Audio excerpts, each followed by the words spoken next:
Muy buenos días. En el capítulo de hoy vamos a analizar un libro que se llama Cristología Breve, uno de sus capítulos llamado Núcleo Fundamental de la Predicación de Jesucristo.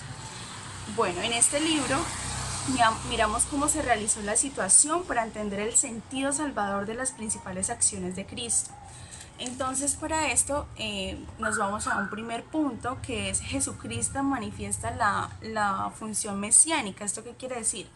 La figura del Mesías aparece en el Antiguo Testamento como consecuencia de la necesidad de salvación que tenía el pueblo de Israel y el hombre en general. Esto digamos que nos lleva a pensar que muchas veces se pensaba que la salvación solamente era para el pueblo de Israel, pero acá nos afirma que no solamente era para el pueblo de Israel, sino para todos los hombres en general que necesitaban, que tenían como esa sed de salvación.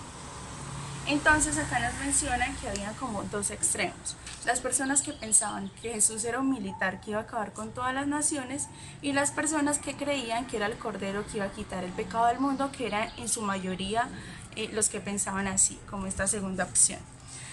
Entonces aquí vamos a un apartado muy importante donde llamaremos esta parte como el Mesías de Israel. ¿Por qué de Israel? Porque allí fue donde se fundamentó, donde se dieron todas estas profecías mesiánicas que se daban, digamos, acerca de la venida de Jesús. Es una historia muy importante y bien bonita, ya que nos relata como todas esas teorías o todos esos pensamientos que tenían los discípulos y las personas en general de Israel de lo que sería la venida de Dios.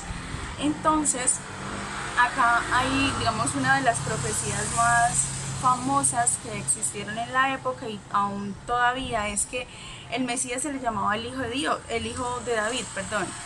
¿Por qué? Porque él era quien cumpliría todas las promesas de Dios, todas las promesas de salvación que Dios le había hecho al pueblo. Entonces, para ese entonces se decía que el próximo Mesías iba a ser como descendiente de la familia de David. Entre todo esto, digamos que tiene un lugar especial la palabra Emmanuel. Para ellos también era muy importante esta palabra, ya que significaba Dios con nosotros.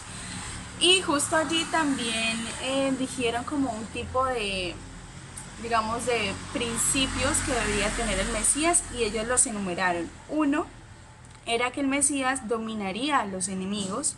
Dos, que obraría a favor de los humildes. Y tres, que lo buscaría en las personas buenas. Esto quiere decir que no solamente se salvaría el pueblo de Israel, como ya antes lo habíamos mencionado, sino todas las personas que buscaran de él. Entonces, algo muy importante que entendamos es que aunque todo esto se dio allí en el pueblo de Israel, Dios estaba abierto para escuchar a todas las personas buenas que lo quisieran oír en ese momento y todavía.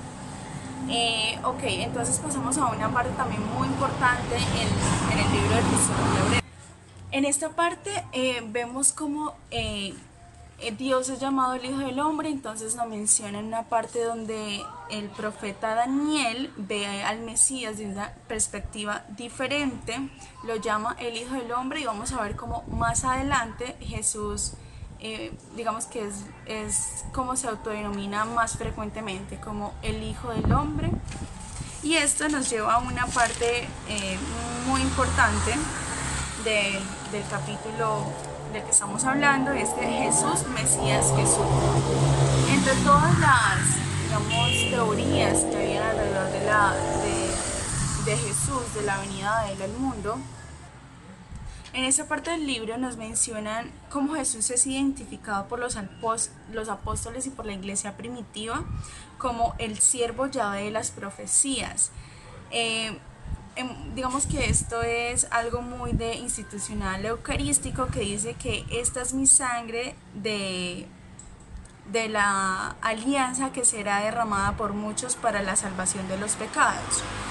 Entonces acá como que los profetas y las demás personas estaban, digamos, preparando al mundo para entender que el Mesías iba a venir de algún otro modo a sufrir en esta tierra simplemente para el perdón de nuestros pecados. Esto es algo muy importante, muy interesante y muy especial, ya que es uno de los principales principios de los que el hombre puede valorar a Dios, ya que él vino a la tierra, sufrió mucho solamente para la salvación de nuestros pecados.